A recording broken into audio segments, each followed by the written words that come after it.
नमस्कार, मैं हूं मनीष खत्री और आधारशिला के इस ऑनलाइन प्लेटफॉर्म पर आप सबका हार्दिक स्वागत करता हूं।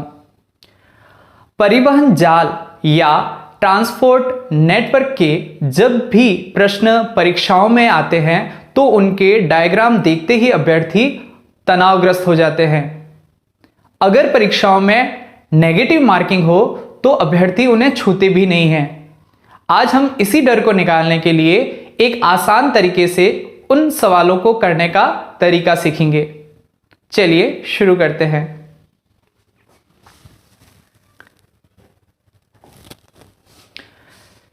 यहां पर कुछ परिवहन जाल दिए हुए हैं जिन्हें कई नामों से जाना जाता है।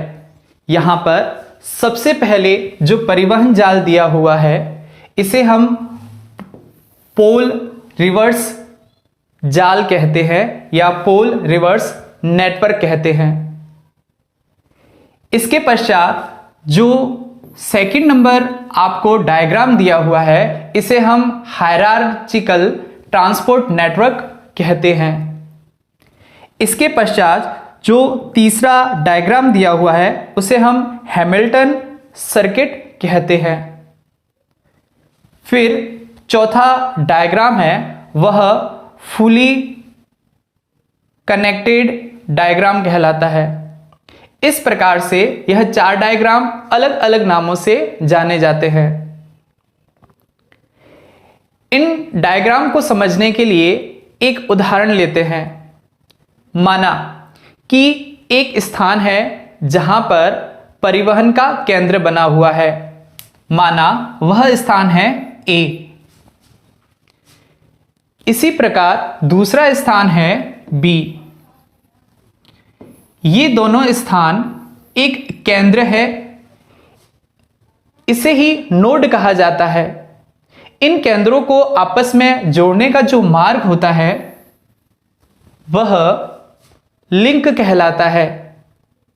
यानी कि ये केंद्र नोड कहलाते हैं और इसे लिंक कहा जाता है। इसी प्रकार से इन्हीं डायग्रामों को देखने पर पता चलता है कि यहां पर नोड कौन है और लिंक कौन है। पहले ही डायग्राम को अगर हम देखें तो यहां हम पाते हैं कि N1, N2, N3, N4, N5 ये नोड है और इसके बीच के जो लिंक है वो यहां पर है। तो आप लोग जान गए होंगे कि नोड किसे कहा जाता है और लिंक किसे कहा जाता है। इसी प्रकार सभी डायग्राम के अंदर नोड और लिंक अलग अलग होंगे। यहां पर N1, N5, N4, N3, N2 ये नोड है और यहां पर लिंक प्रेजेंट हो रहे हैं। नोड और लिंक के बारे में जानकारी होने पर हम आधे से ज्यादा कोर्स को कवर कर लेते हैं। आगे हम और भी चर्चाएं करते हैं। यहां पर दो अक्षर आपको दिमाग में रखने हैं। एक है E और एक है V। E को कहा जाता है एजेस। EDGES एजेस और V को कहा जाता है वर्टेक्स। VIRTICES।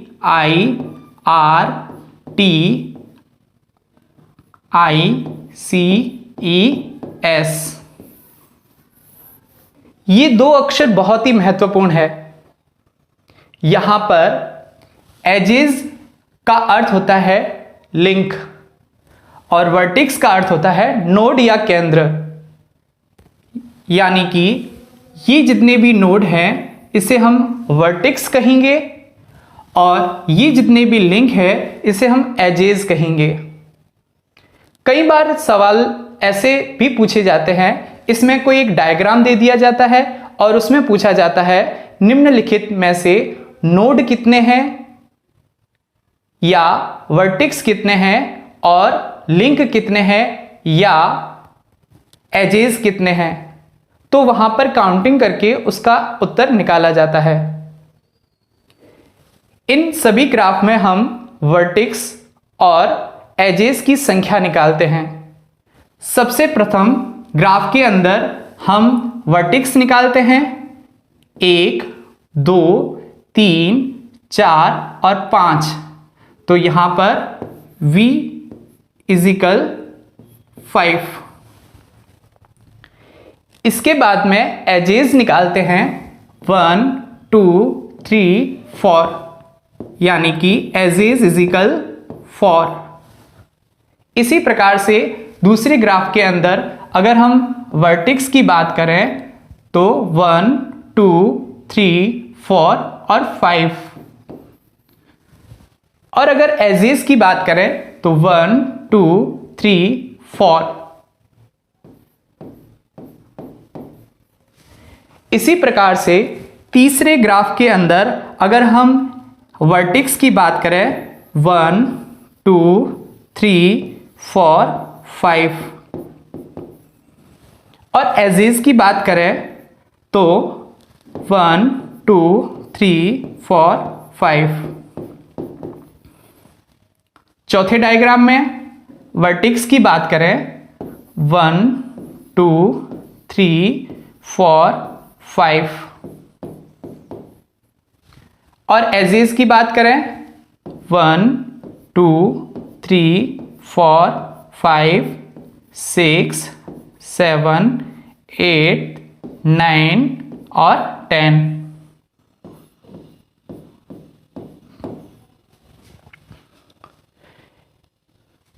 इस प्रकार से हम एजेस और वर्टेक्स दोनों निकालना सीख गए हैं। एजेस और वर्टेक्स का ज्ञान होने पर हम कई प्रकार के प्रश्नों को आसानी से हल कर देते हैं। कई बार परीक्षाओं में सूत्र के माध्यम से भी सवाल पूछ लिए जाते हैं, जैसे निम्न नेटवर्क का अल्फा निकालिए, निम्न नेटवर्क का बीटा इंडेक्स निकालिए और निम्न नेटवर्क का गामा इंडेक्स निकालिए। वे सवाल किस तरीके से होते हैं उसे हम समझने का प्रयास करते हैं।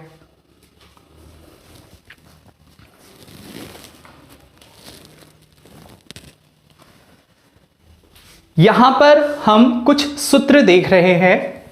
पहला सूत्र है अल्फा का, दूसरा सूत्र है बीटा का और तीसरा सूत्र है गामा का।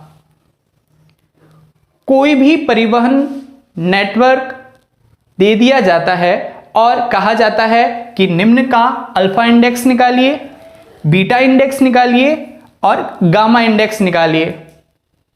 अभी तक के प्रश्न पत्रों के अंदर केवल बीटा इंडेक्स के बारे में पूछा जाता है, और हम सभी जानते हैं कि बीटा इंडेक्स का जो सूत्र होता है E/V होता है। E का अर्थ एजेस और V का अर्थ वर्टेक्स।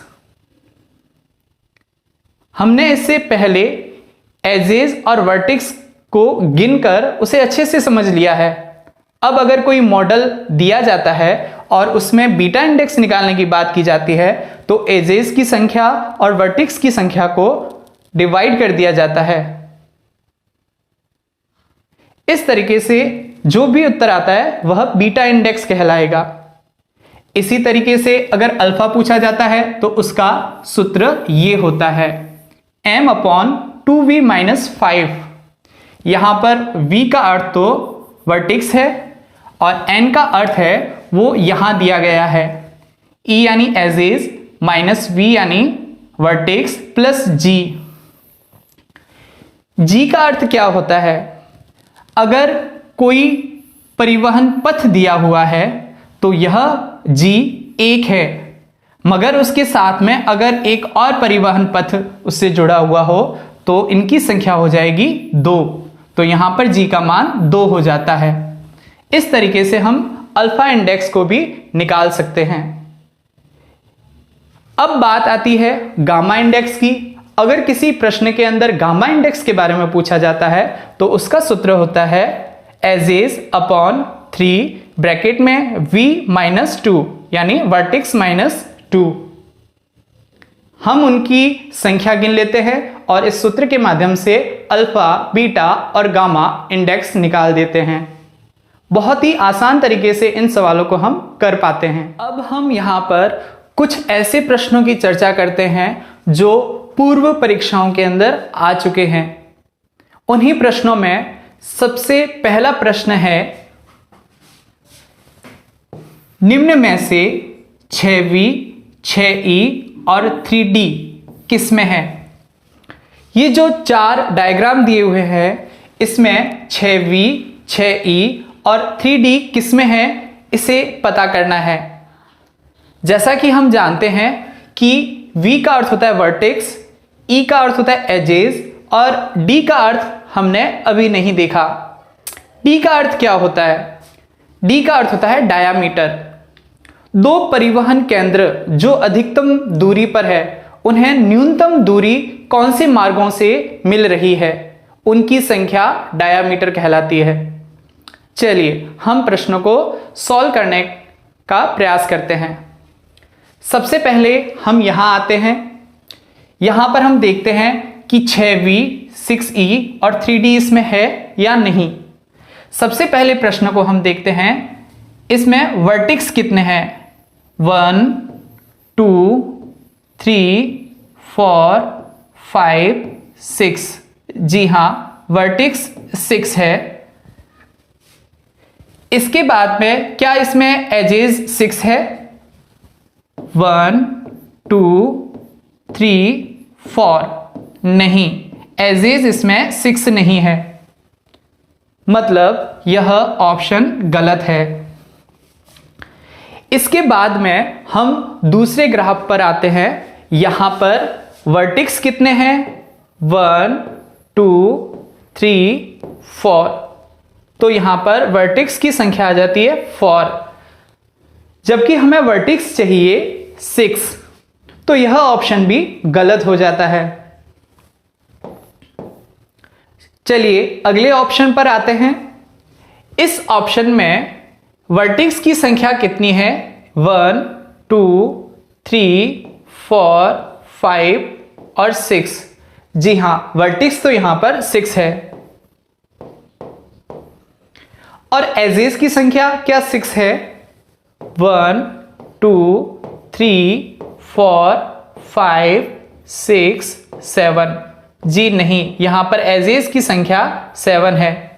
इसका मतलब यह ऑप्शन भी गलत है।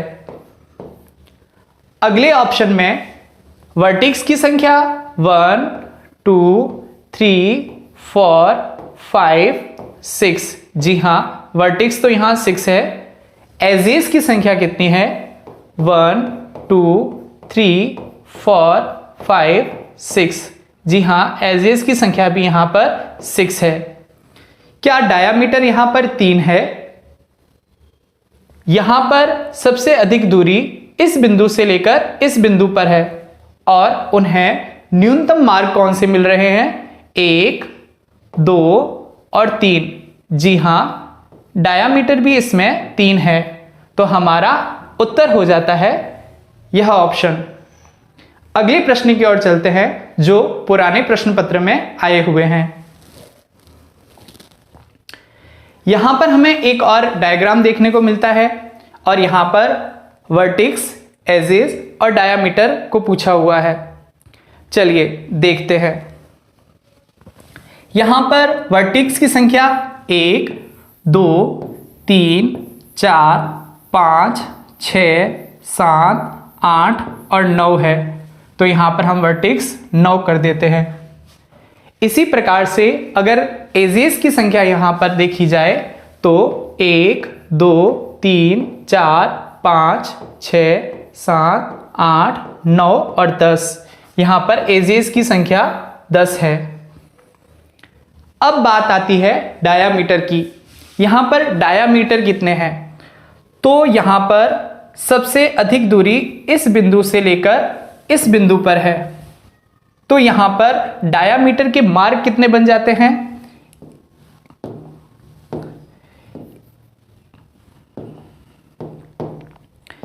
1, 2, 3, 4, 5 और 6। वैसे यह बिंदु भी इससे दूर ही है, मगर इस बिंदु को लेने पर भी 6 आएगा और इस बिंदु को लेने पर भी 6 आएगा, यानी 2 ऑप्शन हो जाते हैं। मगर हाईएस्ट इसमें 6 है तो हम उसको 6 ही मानते हैं। अगले प्रश्न की ओर हम चलते हैं। यहां पर एक और डायग्राम दिया हुआ है, इसमें भी वर्टेक्स, एजेस और डायामीटर निकालने हैं। तो यहां पर वर्टेक्स की संख्या होती है 1, 2, 3, 4, 5, 6 और 7। इसी प्रकार से अगर एजेस निकालने हो तो 1, 2, 3, 4, 5, 6, 7, 8। यहां पर एजेस की संख्या 8 हो जाएगी। अब डायामीटर की बात करें तो यहां पर जो अधिकतम दूरी है यहां से लेकर यहां तक है, तो डायामीटर की संख्या हो जाएगी 1, 2, 3 और 4। इस प्रकार से हमने कई प्रश्न हैं जो हल कर लिए। यह प्रश्न परीक्षाओं में कई बार पूछा गया है। इस प्रश्न को हम हल करते हैं। प्रश्न पूछा हुआ है, नीचे दिए गए चित्र में दिखाए गए 6 बिंदुओं के बीच कितने प्रतिच्छेदक संपर्क है। यानी कि 6 बिंदु, 6 बिंदुओं का मतलब है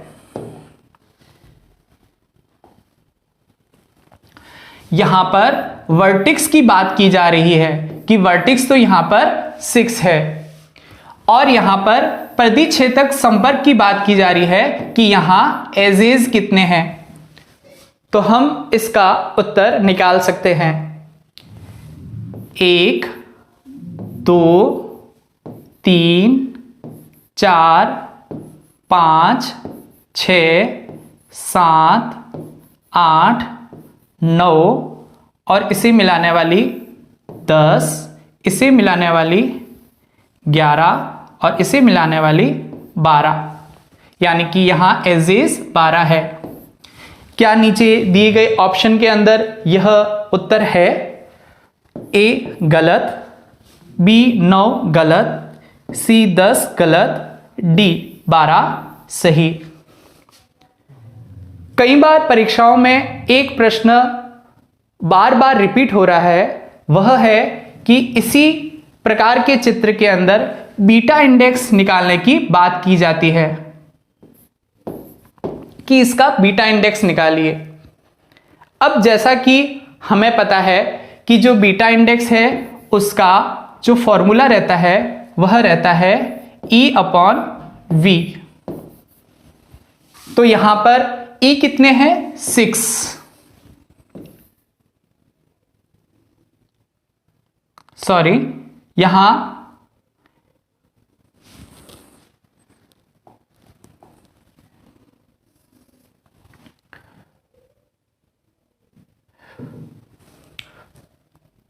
तो यहां पर E कितने हैं? E है 12।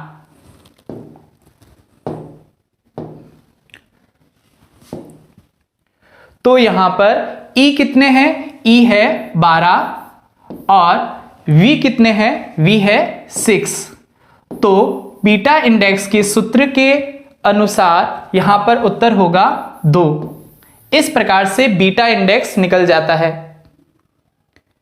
इसी भांति हम परिवहन जाल या ट्रांसपोर्ट नेटवर्क के सभी सवालों को आसानी से हल कर सकते हैं। मुझे विश्वास है कि आज की क्लास में आपको यह सारे प्रश्न अच्छे से समझ में आ गए होंगे और आगे भी अगर कोई ऐसा प्रश्न आता है तो उसे आप हल कर लेंगे। मिलते हैं अगली क्लास में। धन्यवाद।